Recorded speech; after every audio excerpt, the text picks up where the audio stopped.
नमस्कार दोस्तों, आज मैं आप लोगों के सामने जीवन का सीख देने वाली एक कहानी भगवान की मर्जी लेकर आया हूँ। यह कहानी अपनी जिंदगी की समस्याओं से त्रस्त एक ऐसे व्यक्ति की है जो दिन भर भगवान से शिकायत करते रहता है और एक दिन उसकी मुलाकात भगवान से हो जाती है। फिर क्या होता है यह सुनिए। एक आदमी मंदिर में सेवक था। उसका काम मंदिर की साफ सफाई करना था। भक्तों और श्रद्धालुओं द्वारा दिए गए दान में से थोड़ा बहुत उसे मंदिर के पुजारी द्वारा दे दिया जाता। इसी से उसकी गुजर बसर चल रही थी। वह अपनी जिंदगी से बहुत परेशान और दुखी था। मंदिर में काम करते करते वह दिन भर अपनी जिंदगी से लेकर शिकायत करता रहता। एक दिन शिकायत करते हुए वह भगवान से बोला, भगवान जी, आपकी जिंदगी कितनी आसान है। आपको बस एक जगह आराम से खड़े रहना होता है। मेरी जिंदगी को देखो, कितनी कठिन जिंदगी जी रहा हूँ। मैं दिन भर कड़ी मेहनत करता हूँ, तब कहीं 2 जून की रोटी नसीब होती है। काश मेरी जिंदगी भी आपकी तरह होती। उसकी बात सुनकर भगवान बोले, तुम जैसा सोच रहे हो वैसा नहीं है। मेरी जगह रहना बिल्कुल आसान नहीं है। मुझे बहुत सारी चीजें करनी पड़ती है, बहुत सी व्यवस्थाएं करनी पड़ती है। यह हर किसी के बस की बात नहीं है। भगवान जी, कैसी बात कर रहे हैं आप? आपका काम आसान ही तो है। आपकी तरह तो मैं दिन भर खड़े रह सकता हूँ। इसमें कौन सी बड़ी बात है? मंदिर का सेवक बोला। फिर भगवान बोले, तुम नहीं कर पाओगे। इस काम में बहुत धैर्य की आवश्यकता पड़ती है।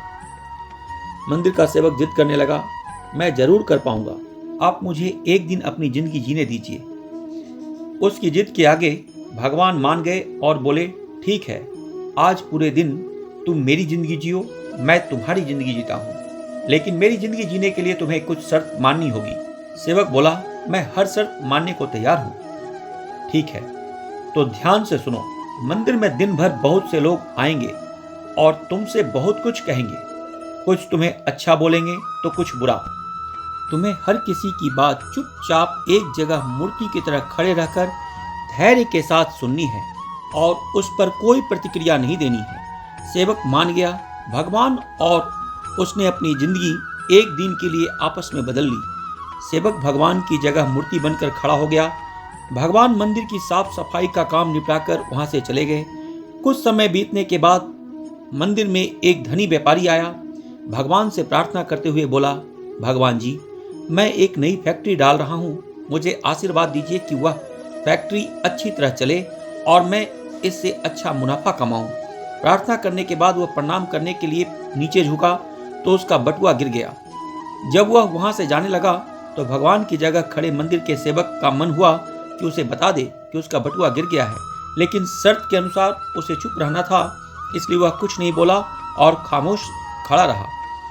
इसके तुरंत बाद एक गरीब आदमी वहां आया और जो भगवान से बोला, भगवान जी, बहुत गरीबी से जीवन काट रहा हूँ। परिवार का पेट चलाना है, माँ की दवाई की व्यवस्था करनी है। समझ नहीं पा रहा हूँ कि इतना सब कैसे करूँ। आज देखो, मेरे पास केवल 1 रुपया है। इससे मैं क्या कर पाऊंगा? आप ही कुछ चमत्कार करो और मेरे लिए धन की व्यवस्था कर दो। प्रार्थना करने के बाद जैसे वह जाने को हुआ, उसे नीचे गिरा व्यापारी का बटुआ दिखाई दिया।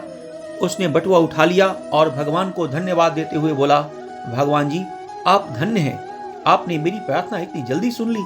इन पैसों से मेरा परिवार कुछ दिन भोजन कर सकता है। माँ की दवाई की भी व्यवस्था हो जाएगी। भगवान को धन्यवाद देकर वह वहां से जाने लगा। तब भगवान बने मंदिर के सेवक का मन हुआ कि उसे बता दे कि वह बटुआ तो व्यापारी का है, उसे मैंने नहीं दिया है। वह जो कर रहा है वह चोरी है। लेकिन वह चुप रहने के लिए विवश था, इसलिए मन मारकर चुप खड़ा रहा।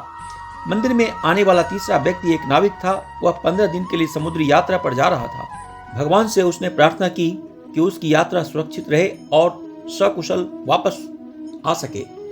यह प्रार्थना कर ही रहा था कि धनी व्यापारी वहां आ गया। वह अपने साथ पुलिस भी लेकर आया था। नाविक को देखकर वह पुलिस से बोला, मेरे बाद ये मंदिर में आया है, जरूर इसने ही मेरा बटुआ चुराया होगा। आप इसे गिरफ्तार कर लीजिए। पुलिस नाविक को पकड़कर ले जाने लगी। भगवान बने आदमी को अपने सामने होता हुआ यह अन्याय सहन नहीं हुआ। शर्त अनुसार उसे चुप रहना था, लेकिन उसे लगा कि बहुत गलत हो चुका है। यदि अब मैं चुप रहा तो एक बेकसूर आदमी को व्यर्थ में ही सजा भुगतनी पड़ेगी। उसने अपनी चुप्पी तोड़ते हुए कहा, आप गलत व्यक्ति को पकड़ कर ले जा रहे हैं।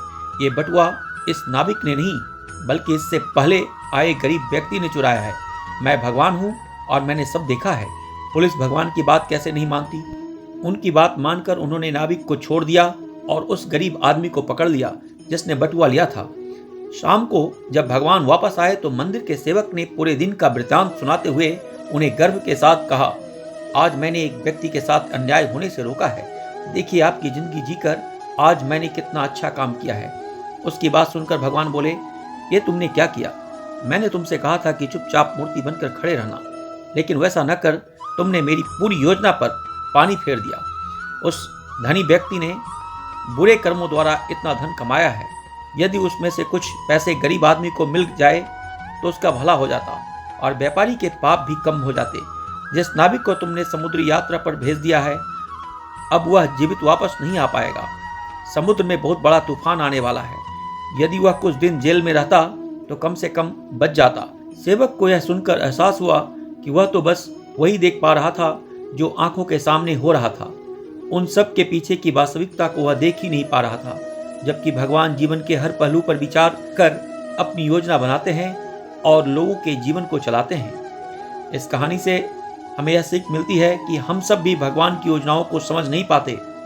जब हमारे साथ कुछ गलत हो रहा होता है या हमारे हिसाब से कुछ नहीं हो रहा होता है तो अपना धैर्य खोकर हम भगवान को दोष देने लगते हैं। हम ये समझ नहीं पाते कि इन सब के पीछे भगवान की कोई न कोई योजना छुपी हुई है। ऐसे समय में हमें भगवान पर विश्वास रखकर धैर्य धारण करने की आवश्यकता है।